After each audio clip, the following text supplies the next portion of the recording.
আসসালামু আলাইকুম। Channel PM এডুকেশনের পক্ষ থেকে সবাইকে স্বাগতম। তো আজকে আবার চলে আসলাম আরেকটা সাবজেক্ট পড়াবো। এটা হচ্ছে আপনার এতদিন তো পড়াইছিলাম আপনার তড়িৎবিদ্যা ও চুম্বকত্ব। তো ভাবলাম যে আরেকটা অধ্যায় শুরু করি। তো অধ্যায় আরেকটা সাবজেক্ট শুরু করি। তো এই সাবজেক্টটা হচ্ছে আপনার চিরায়ত বলবিদ্যা। ঠিক আছে, খুবই কঠিন একটা সাবজেক্ট। আপনার ফিজিক্সের মেজরের মধ্যে পড়ে। আপনার দুইটা তিনটা ফিজিক্সের সাবজেক্ট আছে, ওইগুলোর মধ্যে আপনার এটা একটু কঠিন। কারণ হচ্ছে যে এইগুলো যে অঙ্কগুলো আছে ওগুলো হচ্ছে আপনার জটিল ব্যবস্থায় যে সূত্রগুলো ব্যবহার করা, সমীকরণগুলো ব্যবহার করা হয়, ওগুলো মূলত এই পদাবিদ্যাতে আছে দেওয়া আছে। তো আজকে আমি অধ্যায় 1 থেকে 2 থেকে শুরু করব। কারণ অধ্যায় 1-এ যে প্রশ্নগুলো আছে ক বিভাগের ইম্পর্টেন্ট কিছু আছে, বাট গতে ওরকম আপনার তেমন ইম্পর্টেন্ট নাই প্রশ্ন, 2-3টা আছে। তো আমি আগে 2 নাম্বার অধ্যায় যেটা ওইটা আগে করাই, তারপর 2 নাম্বারের শেষে দেন আমি আপনার 1 নাম্বারটা করাবো অধ্যায়। আগে 2 নাম্বারটা শুরু করি, কারণ 2 নাম্বারটার মধ্যে আপনার কিছু কিছু প্রশ্ন আছে খুবই ইম্পর্টেন্ট, আসার সম্ভাবনা আছে। তো ওগুলাই করাই, দেন আপনার অধ্যায় 1 নিয়ে আলোচনা করবো। ঠিক আছে, স্কিপ করবো না, কিছু স্কিপ হবে না, সবগুলাই করবো ইনশাল্লাহ। তো আজকে অধ্যায় 2 নিয়ে আলোচনা করি। তো অধ্যায় 2-এর যে নামটা সেটা হচ্ছে যে ল্যাগ্রাঞ্জিয়ান সূত্রায়ন। ঠিক আছে, ল্যাগ্রাঞ্জিয়ান সূত্রায়ন, অর্থাৎ ল্যাগ্রাঞ্জিয়ান যে গতির যে সমীকরণটা, ল্যাগ্রাঞ্জিয়ান গতির সমীকরণ ওগুলাই এখানে আসবে। তো চলুন শুরু করি। আজকে হচ্ছে আপনার ক বিভাগ নিয়ে আলোচনা করি, কারণ এখানে যে ক বিভাগগুলো আছে এগুলো অনেক বড় বড়। সো আজকে ক বিভাগ নিয়ে আলোচনা করি, দেখি কতটুকু যাইতে পারি।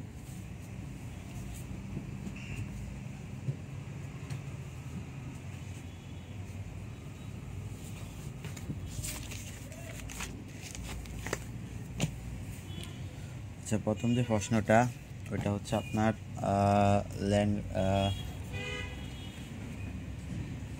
ল্যাগ্রাঞ্জিয়ানের গতির সমীকরণটা। ঠিক আছে, ল্যাগ্রাঞ্জিয়ানের গতির সমীকরণটা লিখ। ফার্স্ট কোয়েশ্চেন দেখেন, আমি লিখি অধ্যায় 2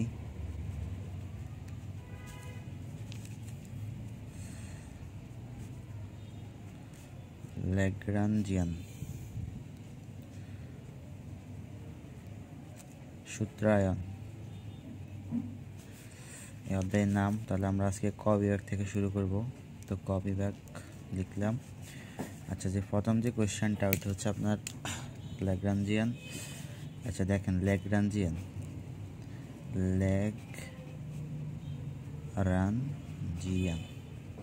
ঠিক আছে, ল্যাগ্রাঞ্জিয়ান। আচ্ছা, তাহলে হচ্ছে আপনার ল্যাগ্রাঞ্জিয়ান গতির সমীকরণ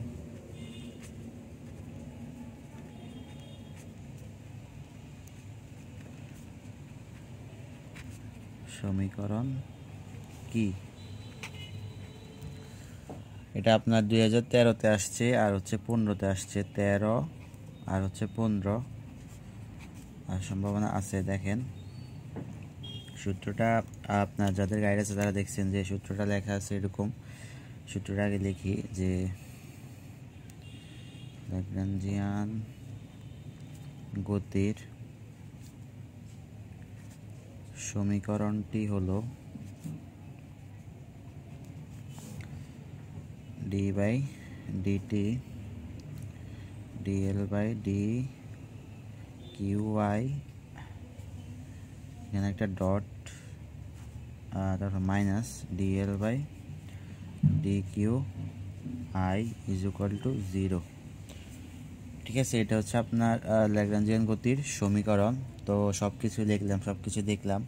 এখানে এই জিনিসগুলো দ্বারা কী বুঝতেছে, এই যে ডি বাই ডিটি, এটা আপনার জানি যাক, এটা হচ্ছে ডেরিভেটিভ করছে।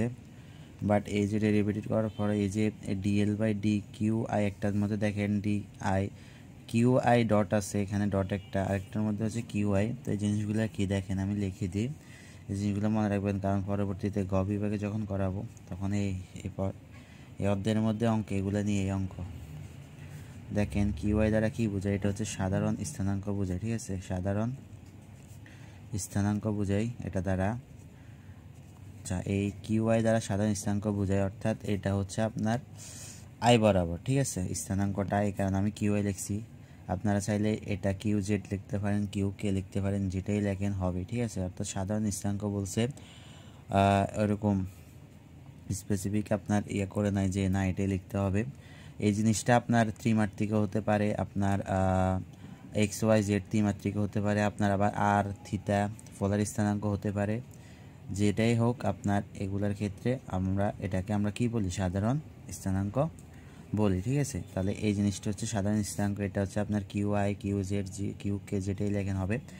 দেন হচ্ছে আপনার এখানে কিউ আই ডট একটা দিছে এখানে। তো এই জিনিসটা কি, এটা হচ্ছে দেখেন, এটা হচ্ছে আপনার কিউ আই ডট, এটাকে বলি আমরা সাধারণ বেগ, সাধারণ বেগ, ঠিক আছে। এটা হচ্ছে আপনার সাধারণ বেগ। তো সাধারণ বেগটা কি, সাধারণ বেগটা হচ্ছে যে আপনার যখন আমরা সময়ের সাপেক্ষে যখন আমরা সাধারণ স্থানাঙ্ককে কি করব, ডেরিভেটিভ করব, তখন আমরা সাধারণ বেগ পাবো। তাহলে আপনার যদি ক বিভাগে আসে যে সাধারণ বেগ কাকে বলে, তখন আপনারা বলবেন যে সাধারণ স্থানাঙ্ককে সময়ের সাপেক্ষে এই সময়ের সাথে ডেরিভেটিভ করলে যে জিনিসটা পাওয়া যায় ওটা কি আমাদের সাধারণ বেগ। তাহলে এটা সূত্র কি দ্বারা, এই সূত্রটা দ্বারা এরকম দেখেন, আমরা যদি কিউ আই যদি নিই, যেহেতু এখানে কিউ আই ডট লিখছি তার মানে আই স্থানাঙ্ক নিছি, ঠিক আছে। তার মানে এখানে আমরা কিউ আই নিব। তাহলে কিউ আই কি কার সাপেক্ষে, ডিটি, অর্থাৎ সময়ের সাপেক্ষে যদি আমরা কি করি, সময়ের সাপেক্ষে যদি আমরা ডেরিভেটিভ করি, তাহলে যে জিনিসটা আমরা পাই এটাকে আমরা বলবো কি, সাধারণ বেগ। তাহলে আশা করি বুঝছেন যে সাধারণ বেগ কাকে বলে। তো এটাকে আমরা এভাবে প্রকাশ করি, অর্থাৎ সময়ের সাপেক্ষে ডেরিভেটিভ করলে এটাকে আমরা এভাবে লিখতে পারি, ঠিক আছে। তাহলে এটা হচ্ছে সাধারণ বেগ। তাহলে দেখেন এখানে কিউ আইটাও কি বুঝছেন, এখানে কিউ আই ডটটাও বুঝছেন। তাহলে এখন হচ্ছে যে ডিএল বাই যে ডি কিউ আই ডট এবং DL by D Q I যেগুলো দেওয়া আছে, এটা হচ্ছে কি আপনার অন্তরীকরণ করছে, ঠিক আছে। তো অন্তরীকরণ করলে আপনারা লিখবেন যে এরকম দেখেন। তাহলে এটা আমরা কি লিখতে পারি, DL by D Q I dot, এটা হচ্ছে দেখেন কার সাথে করতেছি, বেগের সাথে, কার সাথে, সাধারণ বেগের সাপেক্ষে, ঠিক আছে। তার মানে লিখতে পারি যে ল্যাগ্রাঞ্জের সাধারণ বেগের সাপেক্ষে আংশিক অন্তরীকরণ বা অন্তরক, যেটাই লেখেন, ঠিক আছে। তার মানে হচ্ছে দেখেন ল্যাগ্রাঞ্জের সমীকরণ, ল্যাগ্রাঞ্জের সাধারণ বেগের এই সাধারণ বেগের সাপেক্ষে আমি কি করতেছি, আপনার ল্যাগ্রাঞ্জকে কি করতেছি, এই অন্তরীকরণ করতেছি। ল্যাগ্রাঞ্জিয়ানকে আমরা কি দ্বারা প্রকাশ করি, এল দ্বারা প্রকাশ করি, এল, ঠিক আছে। অর্থাৎ এল থেকে ল্যাগ্রাঞ্জ থেকে আসছে কি এল, ল্যাগ্রাঞ্জিয়ান থেকে আসছে কি এল। এই কারণ হচ্ছে যে ল্যাগ্রাঞ্জিয়ানকে যদি আমরা সাধারণ বেগের সাপেক্ষে আংশিক অন্তরীকরণ করি তাহলে এই জিনিসটা পাই। তাহলে এটার যে সময়ের সাপেক্ষে যে অন্তরীকরণ, তার থেকে যদি আমি কি করি, পরেরটা লিখি আগে, DL by D Q I, এটা হচ্ছে কি সেম, দেখেন এবার বুঝছেন আশা করি আপনারা যে ল্যাগ্রাঞ্জিয়ান কি, এটা যেহেতু কিউ আই, তো কিউ আই মানে বলছি কি সাধারণ স্থানাঙ্ক। তাহলে সাধারণ স্থানাঙ্কের সাপেক্ষে আংশিক অন্তরক, ঠিক আছে। তাহলে দেখেন আমরা যদি এই সাধারণ বেগের সাপেক্ষে ল্যাগ্রাঞ্জিয়ান যে সমীকরণটা, গতির সমীকরণটাকে যদি অন্তরীকরণ করি, সেটাকে আবার যদি আমরা সময়ের সাপেক্ষে ডেরিভেটিভ করি, তখন সে যে মানটা হবে সেই মানটা থেকে যদি আমরা ল্যাগ্রাঞ্জের সাধারণ স্থানাঙ্কের সাপেক্ষে আংশিক অন্তরীকরণটা বিয়োগ দিই, তাহলে তার মান হবে কি শূন্য। তো এটাই হচ্ছে কি ল্যাগ্রাঞ্জিয়ান গতির সমীকরণ, ঠিক আছে। তো এটা অ্যান্সারটা দেখেন, এখানে অ্যান্সার কিন্তু পরীক্ষার সময় কিন্তু আপনারা এগুলো লেখার দরকার নেই।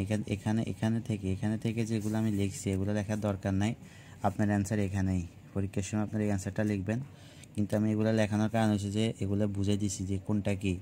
অনেকে হচ্ছে যে এগুলো মুখস্থ করে যাবেন যে এরকম DL by D Q I dot, এগুলো সব মুখস্থ করবেন। তো মুখস্থ করার কিছু নাই, এগুলা দেখবেন যে কোনটা কি, নাম কি।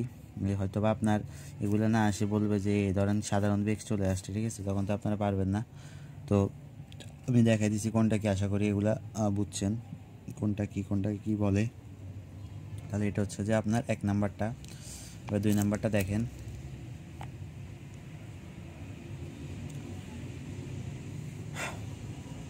2 নাম্বারটা হচ্ছে আপনার হ্যামিল্টনিয়ান কি, হ্যামিল্টনিয়ান এটা একটা সমীকরণ। হ্যামিল্টনিয়ান কি, তাহলে এটা আসছে আপনার দেখেন 13, 15, 17, ঠিক আছে, 3 সালে আসছে, ইম্পর্টেন্ট আছে। এখন আমি লিখি, যদি কোনো গতিময় ব্যবস্থায়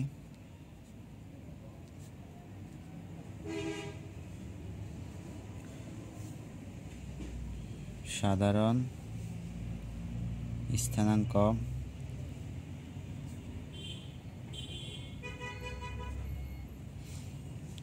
এই জিনিসগুলো মূলত হচ্ছে ব্যবহারে ল্যাগ্রাঞ্জিয়ান গতি, হ্যামিল্টনিয়ান, এগুলো মূলত আপনার যে ক্লাসিক্যাল যে মেকানিক্স আছে ওইগুলোর মধ্যে কাজে লাগে। কারণ কিছু কিছু বস্তুর অর্থাৎ কিছু কিছু জিনিসের যে গতিটা এটা জটিল প্রক্রিয়া হয়, ঠিক আছে।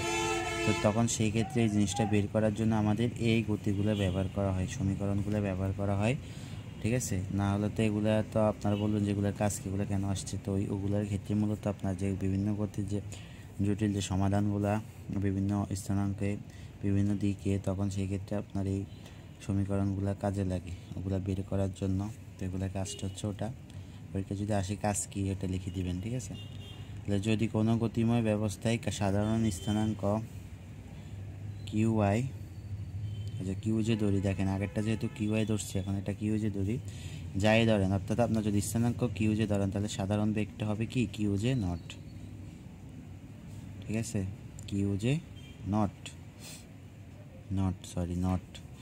আর হচ্ছে আরেকটা আসছে দেখেন, এবং সাধারণ ভরবেগ, তো সাধারণ ভরবেগটা সেম, ভরবেগকে আমরা কি দ্বারা প্রকাশ করি, পি দ্বারা প্রকাশ করি, তাহলে এটা হবে পি জে, তাহলে হচ্ছে কিউ জে সাধারণ বেগ হচ্ছে কিউ জে নট, আর একটা হচ্ছে সাধারণ ভরবেগ কি ফি জে হয়, তবে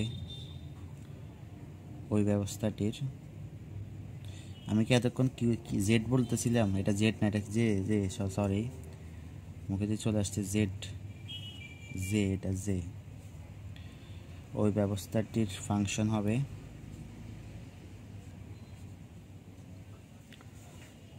এল, অর্থাৎ ওই ব্যবস্থাটির ল্যাগ্রাঞ্জিয়ান, এটা লিখি ল্যাগ্রাঞ্জিয়ান ফাংশন হবে এল। আমরা ল্যাগ্রাঞ্জিয়ান ফাংশনকে বলি কি দ্বারা প্রকাশ করি, এল দ্বারা প্রকাশ করি, হবে এল হচ্ছে এল এর উপাংশগুলো আমরা লিখি, অপেক্ষকগুলা, এলের অপেক্ষকগুলো আমরা লিখি, দেখেন এলের অপেক্ষক 3টা, একটা হচ্ছে কিউ জে, তারপর হচ্ছে কিউ জে ডট, আরেকটা হচ্ছে ফি জে, এগুলো হচ্ছে উপেক্ষক, ঠিক আছে। যদি দেখেন যদি কোনো গতিময় ব্যবস্থায় সাধারণ স্থানাঙ্ক কিউ জে, তারপর হচ্ছে সাধারণ বেগ কিউ জে নট এবং সাধারণ ভরবেগ যদি ফি জে হয়, তখন সেই ক্ষেত্রে ওই ব্যবস্থার ল্যাগ্রাঞ্জিয়ান ফাংশনটা হয় এরকম, ঠিক আছে, এল ইজ ইকুয়াল টু ও এল এর অপেক্ষকগুলা। তো এক্ষেত্রে দেখেন, এক্ষেত্রে S is equal two sigma, S equal to sigma, যেহেতু এখানে যে ব্যবস্থা নিয়েছি তার মানে হচ্ছে যে স্থানাঙ্ক যে নিলাম যে কিউ জে ডট এবং ফি জে, এটা থেকে যদি আমরা কি দিই ল্যাগ্রাঞ্জিয়ান ফাংশনটা বিয়োগ দিই, তাহলে এটাকে আমরা বলবো কি কেই বলে, অর্থাৎ এক্ষেত্রে এস ইজ ইকুয়াল টু এটাকেই বলে আমরা কি হ্যামিল্টন, ঠিক আছে, হ্যামিল্টন টনিয়ান।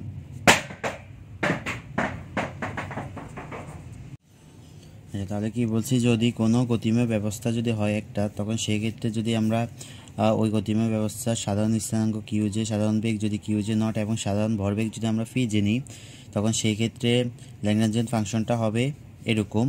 তো এটাকে এই ক্ষেত্রে আমরা S is equal two Hamiltonian লিখতে পারি সিগমা যে সাধারণ বেগের সাথে কি সাধারণ ভরবেগের গুণফল, ওইখান থেকে যদি আমরা এই ল্যাগ্রাঞ্জিয়ান ফাংশনটা এল বিয়োগ দিই, তখন ওইটাকে আমরা বলবো কি হ্যামিল্টনিয়ান, ঠিক আছে।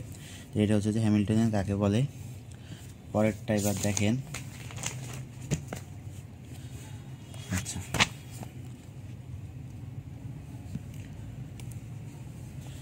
এগুলো একটু জটিল মনে রাখতে হবে, এগুলা কিছু করার নাই, কারণ এগুলো সম্পূর্ণ নতুন আমাদের জন্য।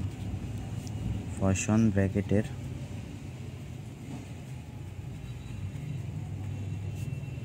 মাধ্যমে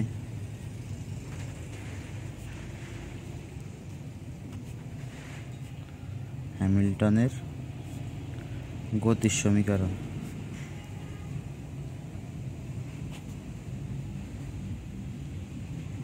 কি? ঠিক আছে, তাহলে এটা হচ্ছে যে আপনার পয়সন ব্র্যাকেটের মাধ্যমে হ্যামিল্টনের যে গতির সমীকরণটা ওটা লিখতে বলছে। তো এটা আসছে আপনার 2013-তে আর হচ্ছে 2018-তে। তাহলে দেখেন সমীকরণটা আমি লিখি। সমীকরণটি হলো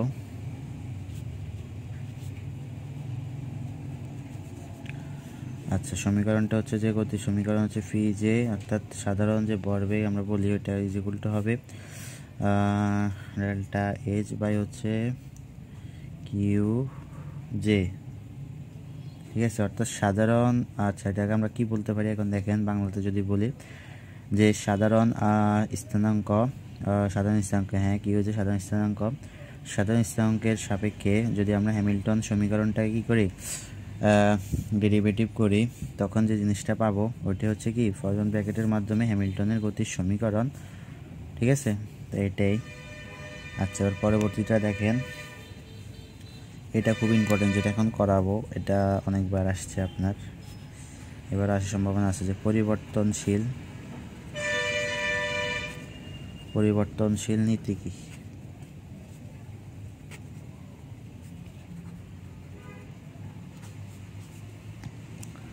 পরিবর্তনশীল নীতি কি বা পরিবর্তনশীল নীতি কি? আচ্ছা দেখেন, আমি লিখি হ্যামিল্টনের নীতি অনুসারে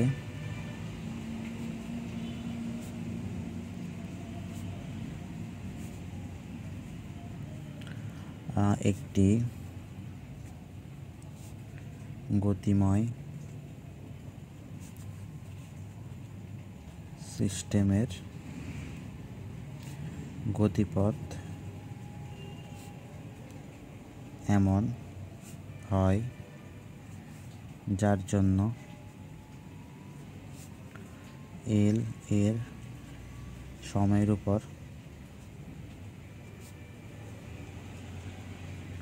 সমাকলনকৃত ক্রিয়া সর্বনিম্ন হয়।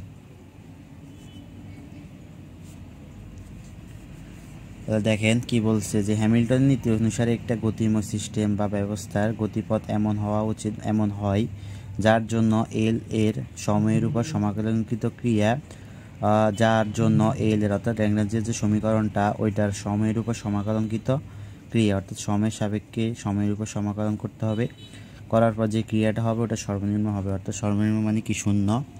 ঠিক আছে, তাহলে অর্থাৎ আমরা লিখতে পারি অর্থাৎ যে এস ক্রিয়াটা যদি আমরা এস ধরি, তাহলে এস ইজ ইকুয়াল টু হচ্ছে সময়ের সাথে সময়ের উপর, তার মানে ডিটি। ঠিক আছে, আর যেহেতু এখানে এল, তাহলে এল এর অপেক্ষকগুলো আমরা লিখি। এল এর অপেক্ষকগুলো আমরা লিখতে পারি কি? এল এর অপেক্ষকগুলো আমরা লিখতে পারি কিউ, যদি জে ধরি, এই আই ধরলে ধরতে পারবেন, সমস্যা না, যেটা ধরেন কিউ জে। আরেকটা হচ্ছে কিউ জে যদি ডট ধরি, আচ্ছা এই জিনিসটা যদি ধরি, আচ্ছা এটা আরেকটা দিই টি একটা দেওয়া লাগে এখানে, তাহলে হচ্ছে কিউ জে ডট আর একটা টি, এটাকে যে সময়ের উপর সমাকলনকৃত ক্রিয়া যদি এস হয়, তাহলে আচ্ছা এটা করলাম। আর হচ্ছে যে আপনার এখানে যেহেতু এখানে সমাকলন করতে হবে, তাহলে একটা লিমিট হবে, লিমিটটা ধরছে তারা T1 T2, তখন এই ক্ষেত্রে যে জিনিসটা হবে এটা ইজ ইকুয়াল টু কী হবে 0 হবে, অর্থাৎ এই সমাকলনকৃত ক্রিয়া সর্বনিম্ন হবে। ঠিক আছে, আচ্ছা তাহলে এখানে এসটা, তাহলে এখানে লিখে দিবেন যে এখানে এস হলো ক্রিয়া। আচ্ছা হ্যামিল্টন বলছে যে বাস্তব গতিপথের জন্য এস কি হয় 0 হয়, যা বাস্তব গতিপথের জন্য 0। ঠিক আছে, এটা হচ্ছে আপনারা এভাবে লিখবেন যে এস হলো ক্রিয়া। হ্যামিল্টন বলছে যে বাস্তব গতিপথের জন্য এই ক্রিয়াটা কি হয়, এই ক্ষেত্রে 0 হয়। তাহলে এসটা 0 হয়ে গেলে আপনার এটা হচ্ছে কি আপনার পরিবর্তনশীল নীতি, এটাকে বলে।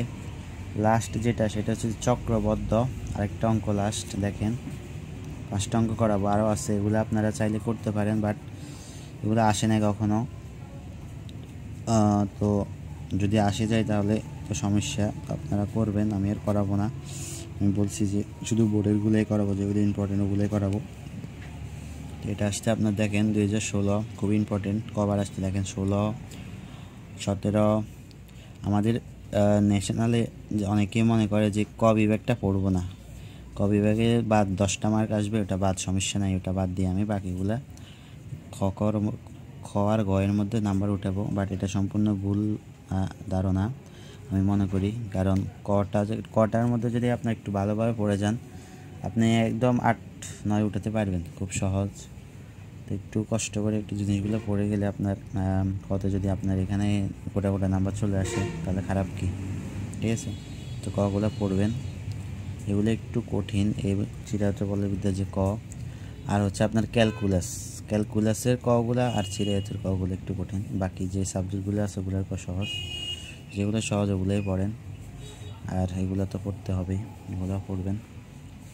দেখেন যদি কোনো স্থানাঙ্ক ল্যাগ্রাঞ্জ অপেক্ষকে সংশ্লিষ্ট না থাকে তবে তাকে চক্রবদ্ধ স্থানাঙ্ক বলে।